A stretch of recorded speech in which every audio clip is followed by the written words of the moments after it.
Bismillahirrahmanirrahim. Uhayyikum tahiyatan islamiyatan tahiyatan lil ahli jannah. Assalamualaikum warahmatullahi wabarakatuh. Baik, bismillah, hamdan syukran lillah, wa la hawla wa la quwwata illa billah. Allahumma salli ala sayyidina Muhammad wa ala ali sayyidina Muhammad. Rabbi shrah li sadri wa yassir li amri wa hlul 'uqdatam min lisani yafqahu qawli. Amma ba'd. Baik, alhamdulillah wa syukurillah. Pada kesempatan kali ini, Allah masih memberikan kita kesempatan untuk dapat menikmati nikmat iman, nikmat Islam, dan nikmat ihsan sebagai nikmat yang paling besar dari Allah Subhanahu wa Ta'ala. Allah masih izinkan kita untuk dapat memperbaiki kualitas ibadah kita dengan memberikan jatah untuk tetap hidup di bumi ini. Tak lupa sholawat dan salam selalu kita haturkan kepada junjungan kita, Habibana wa Syafi'ana wa Maulana Muhammad sallallahu alaihi wasallam, who has brought us from the darkness to the lightness, yang telah membawa kita dari zaman kegelapan hingga zaman terang benderang saat ini. Baik, mahasiswa, mahasiswi Fakultas Agama Islam, program studi pendidikan agama Islam, pada kesempatan kali ini akan berikan sebuah pemaparan diskusi materi yang akan Bapak sampaikan pada kesempatan kali ini. Baik, izinkan Bapak untuk dapat share screen materi kita pada kesempatan kali ini.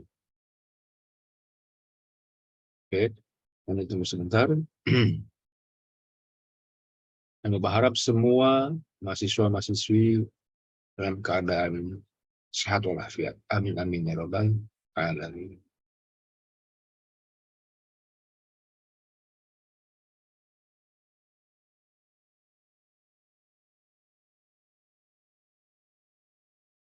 Baik, ya ayyuhal ikhwan wa ikhwat, insyaallah اليوم نتعلم اللغة العربية في أمر الطريقة اللغة العربية. الطريقة للتعلم اللغة العربية، يعني هناك الطرق الكثيرة للتعلم أو للتعليم اللغة العربية. Baik, sebagaimana kita pelajari sebelumnya, bahwa bahasa Arab memiliki keistimewaan yang begitu luar biasa. Innal lughah Arabiyyah hiya lughatul Quran wa lughatul ahlil jannah. Bahwa bahasa Arab ialah bahasa yang begitu istimewa, bahasa yang special language. Karena bahasa Arab ialah bahasa Al-Quran, dan bahasa ahlul jannah.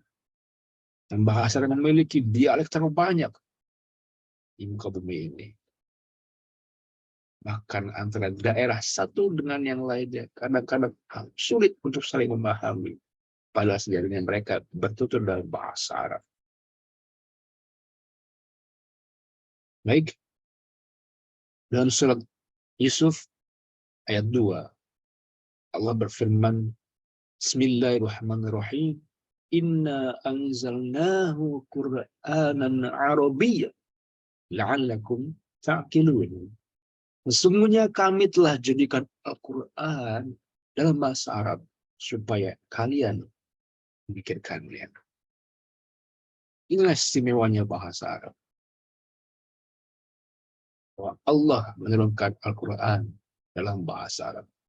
Dan dalam bahasa Arab itu memberikan sebuah keistimewaan tersendiri bagi para penuturnya. Namun pada sejatinya tidak semua bangsa Arab itu memahami bahasa Al-Quran dengan baik. Karena bahasa Al-Quran, bahasa Arab dalam Al-Quran adalah bahasa Arab tertinggi dalam bahasa Arab.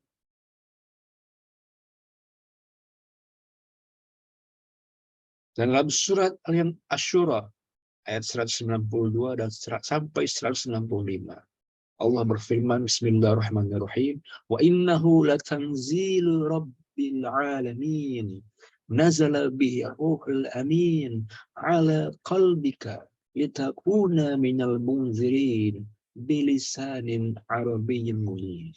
Dan sesungguhnya Al-Quran ini benar-benar diturunkan oleh pencipta semesta alam. Ya dibawa, turun oleh Ruhul Amin, yaitu Malaikat Jibril, ke dalam hatimu, wahai Nabi. Di sini Nabi Muhammad, agar kamu menjadi salah seorang di antara orang-orang yang memberi peringatan dengan bahasa Arab yang jelas.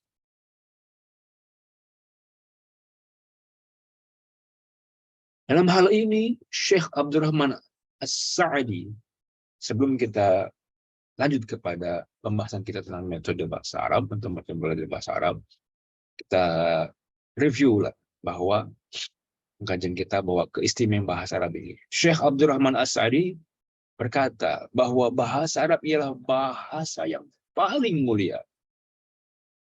Dan bahasa Rasulullah yang diutus kepada mereka dan menyampaikan dakwahnya dalam bahasa itu pula. Dan bahasa Arab ialah bahasa yang jelas dan gamblang. Tidak ada perbedaan atau pengucapan yang sulit dalam lisan kita. Renungkanlah bagaimana berkumpulnya keutamaan-keutamaan yang baik ini. Al-Quran ialah kitab yang paling mulia. Diturunkan melalui malaikat yang paling mulia. Diturunkan kepada manusia yang paling utama pula. Dimasukkan ke dalam tubuh yang paling utama. Yaitu hati.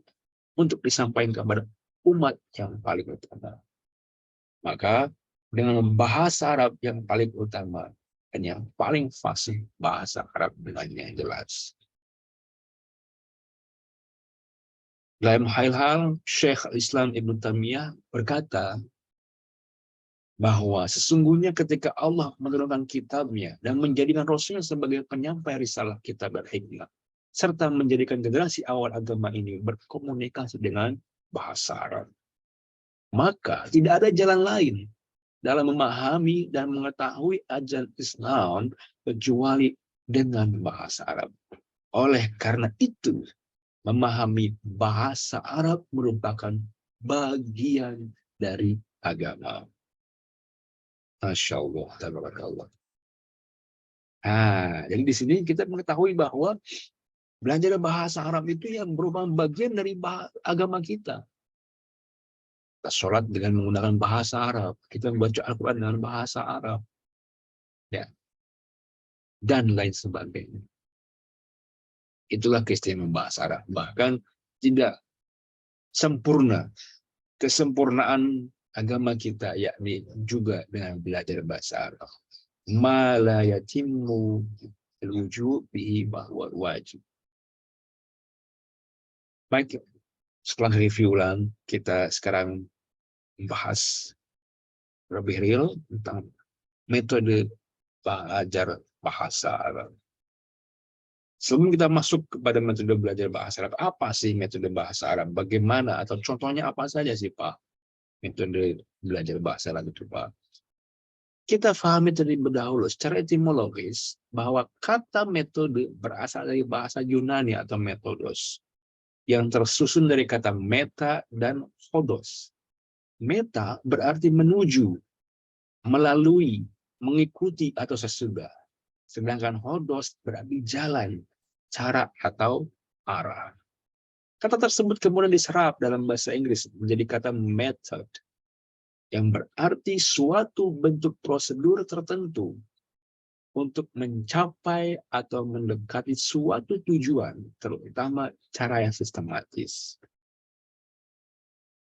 Dari penjelasan tersebut, maka dapat kita simpulkan bahwa pengertian metode ialah suatu cara atau proses sistematis yang digunakan untuk melakukan suatu kegiatan agar tujuan yang diinginkan dapat tercapai. Dengan kata lain, metode berfungsi sebagai alat untuk mendapatkan atau mencapai suatu tujuan atau bagaimana cara untuk melakukan atau membuat sesuatu.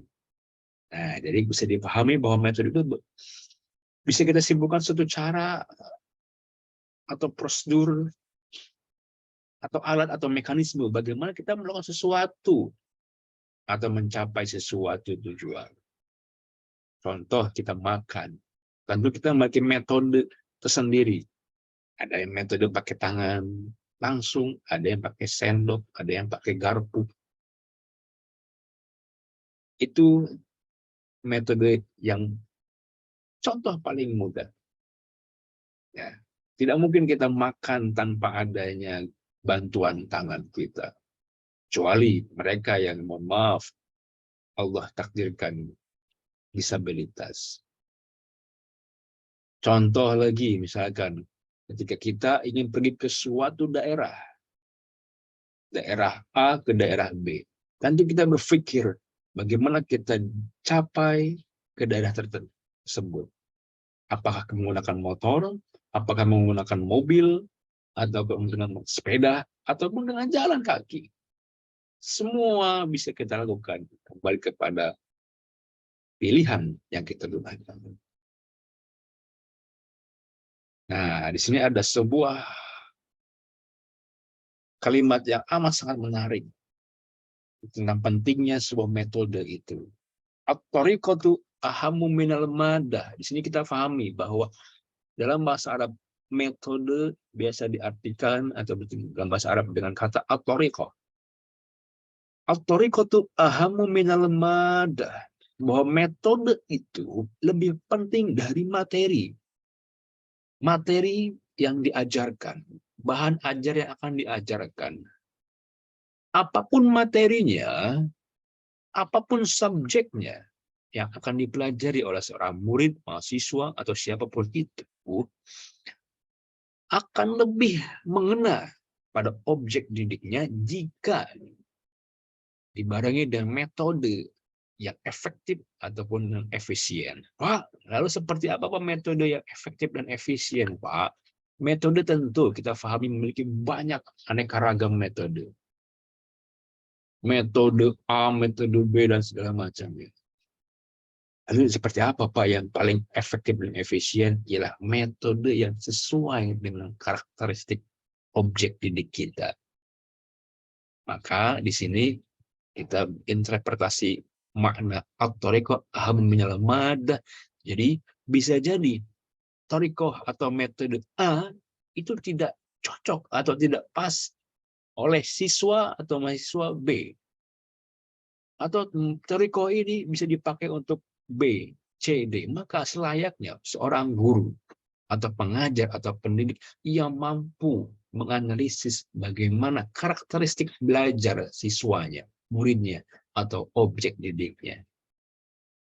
Jika dalam satu kasus metode A tidak efektif atau efisien, maka selayaknya guru itu mengganti dengan metode-metode yang lain.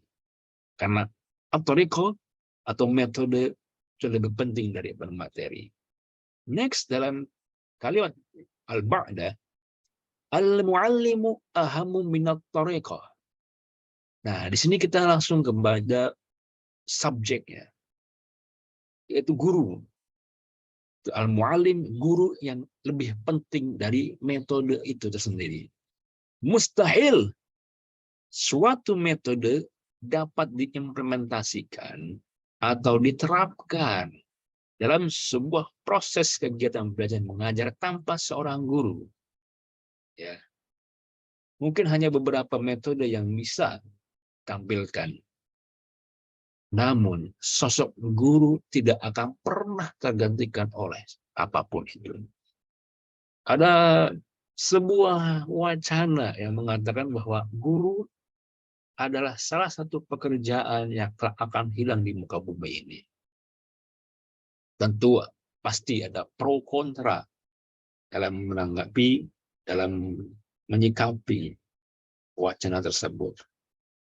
Karena bisa jadi kelak suatu hari nanti, murid lebih cerdas dari guru. Mahasiswa lebih cerdas daripada dosen. Santri lebih baik ilmuannya daripada kiai. Bisa jadi hal itu, tidak bisa kita tutup kemungkinannya.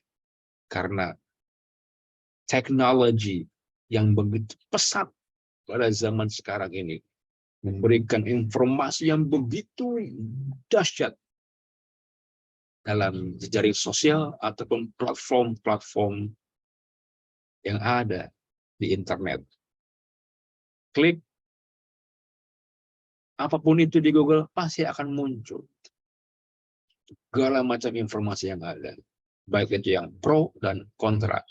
Namun, disinilah pentingnya tugas atau eksistensi seorang guru, yakni bagaimana menanamkan akhlak, menerapkan disiplin, membentuk karakter seorang siswa yang mampu memilah informasi-informasi yang ada dalam jejaring sosial, internet, dan segala macamnya. Karena Google tidak mungkin mampu mendidik akhlak, menanamkan nilai-nilai spiritual, bagaimana mendisiplinkan seorang siswa atau mahasiswa. Maka dalam hal ini saya sangat tidak setuju jika guru atau dosen pada suatu posisi yang kelak nanti akan hilang dan digantikan oleh robot. Robot tidak berhati, robot tidak memiliki jiwa hati nurani, robot tidak mampu melakukan hal-hal tersebut.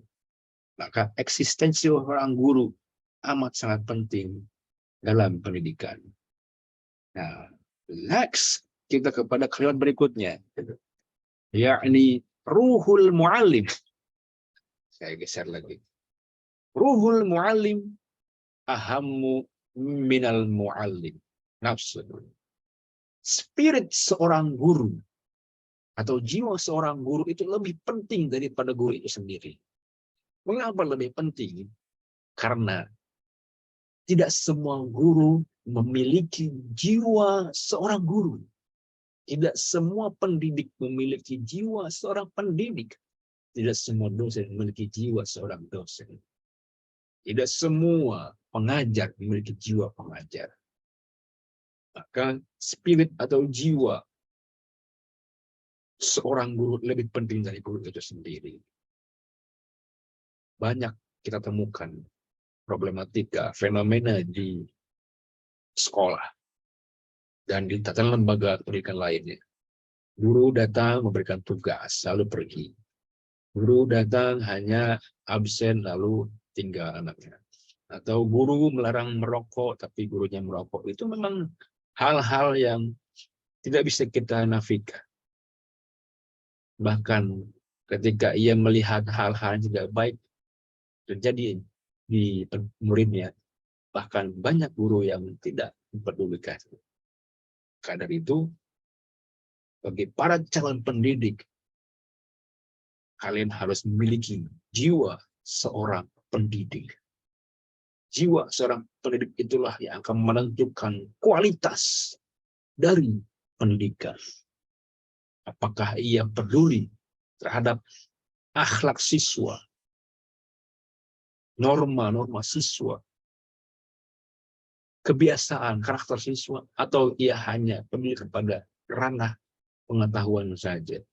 Karena sebagaimana kita ketahui dalam jiwa, dalam diri seorang siswa, memiliki 3 ranah yang penting yang harus dikembangkan. Ranah pertama, ranah akliyah, atau yang bisa disebut sebagai kognitif, ranah khuluqiyah atau afektif, dan juga ranah jismiyah, psikomotorik. Betul. Ada sebuah kutipan yang menarik, selalu terngiang dalam benak saya, bahwa at-tarbiyah ya at-ta'thir bi jami'il mu'assirat allati nakhtaruha qasdan linusaidu biha at-tifla bi an yataraqqa jisman aklan wa khuluqan hatta yasilu tadrijiyan ila ma aqsa yasilu minal kamal wal jamal. Jadi pendidikan ialah pengaruh dengan semua macam pengaruh yang ada, yang dipilih oleh seorang guru untuk membantu siswa untuk mencapai kesempurnaan secara fisik, rohani, maupun jasmani. Secara kognitif, afektif, psikomotorik. Secara akliyah, khulqiyah, ataupun jismiyah. Nah, dalam hal ini, tentu jiwa seorang guru yang paling penting dari hal semacam itu.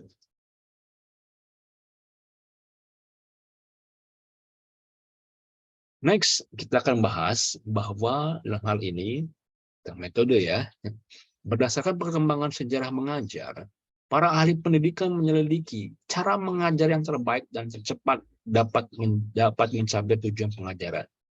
Ketika orang tua dan guru peduli terhadap dunia pendidikan, itulah yang garis terbawahi.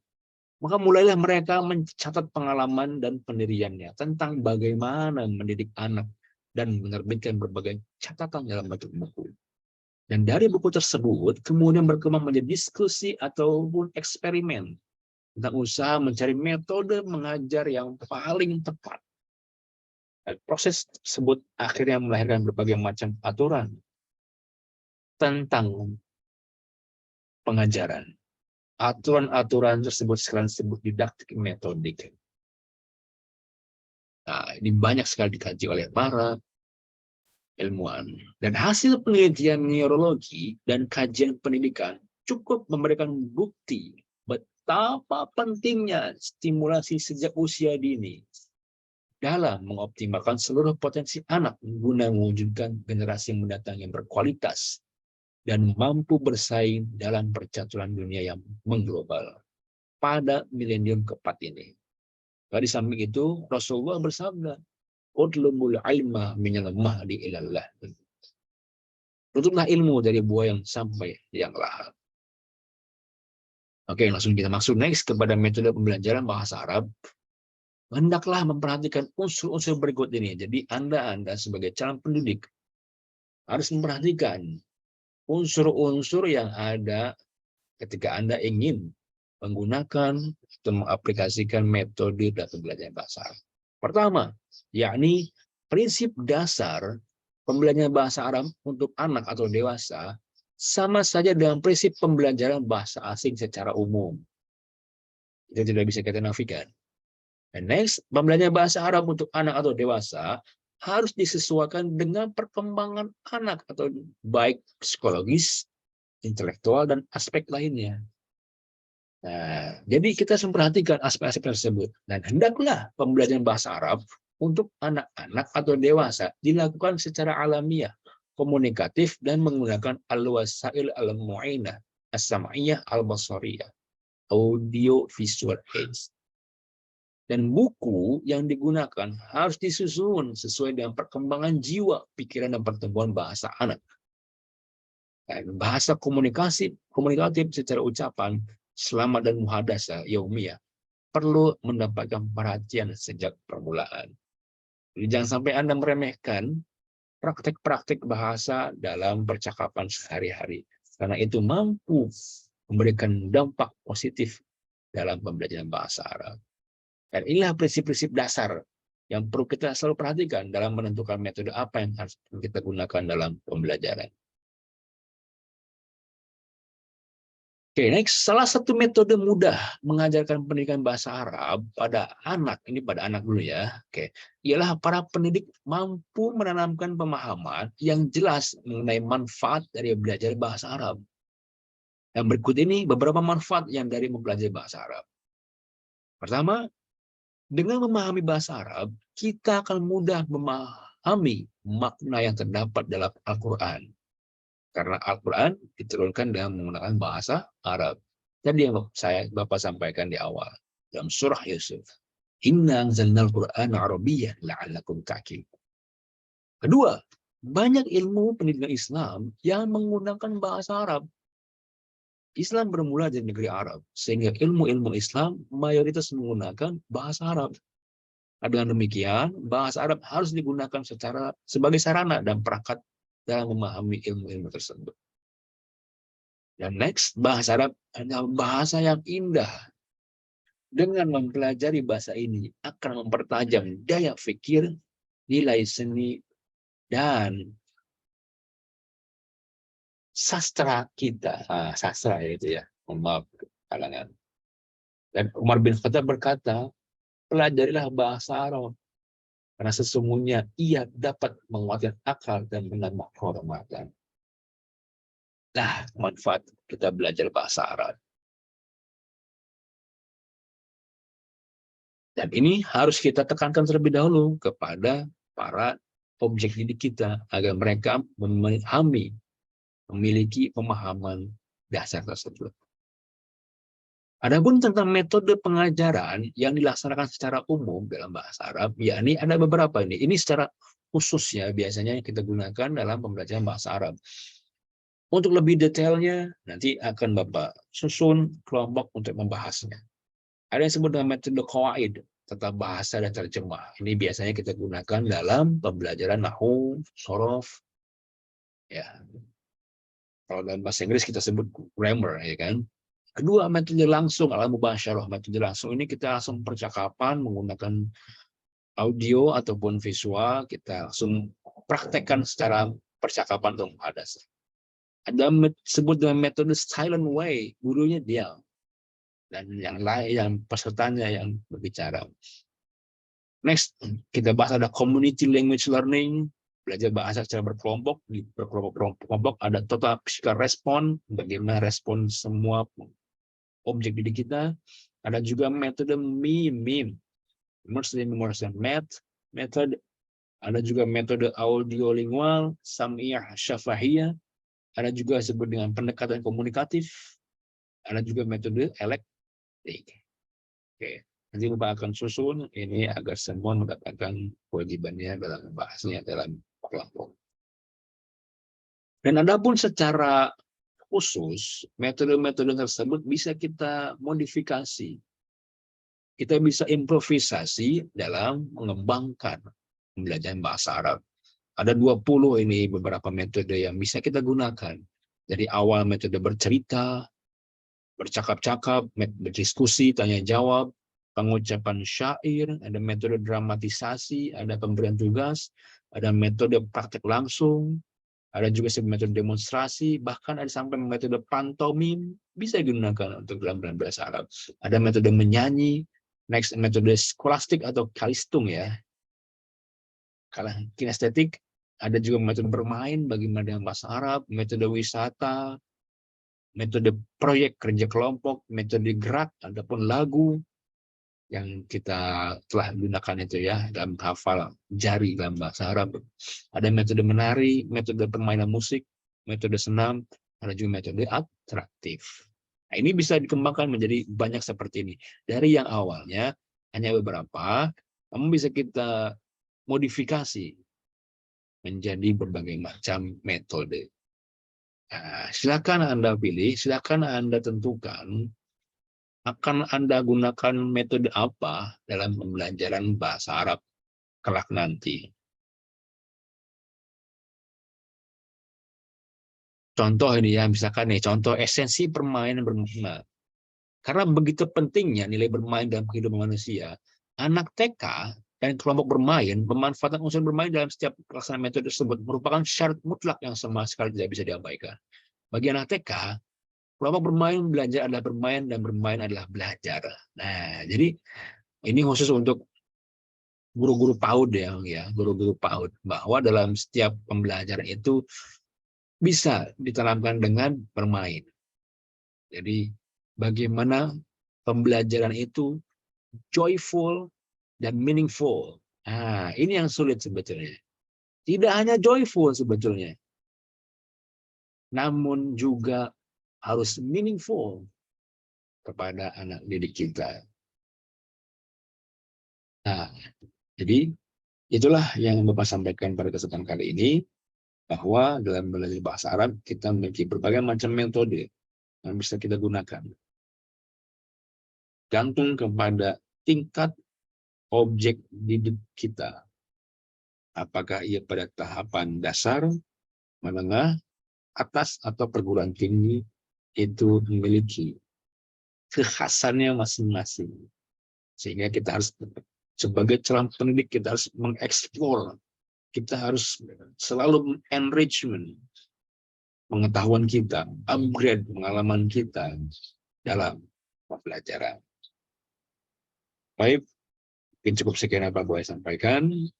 Untuk tugasnya, yakni ialah yang telah Bapak sampaikan, pilih salah satu metode yang akan Anda gunakan dalam pembelajaran. Kedua, buat ice breaking yang inovatif dalam pembelajaran bahasa Arab. Dan ini nanti akan dibukukan sebelum UTS. Ya, silakan. Se-inovatif mungkin Anda sebagai generasi Z memiliki kemampuan yang begitu luar biasa dengan teknologi. Manfaatkan dengan sebaiknya, dengan sebijaksana mungkin. Syukron. Allahumma fiq ila al-familitarik. Wassalamualaikum warahmatullahi wabarakatuh. Love you all.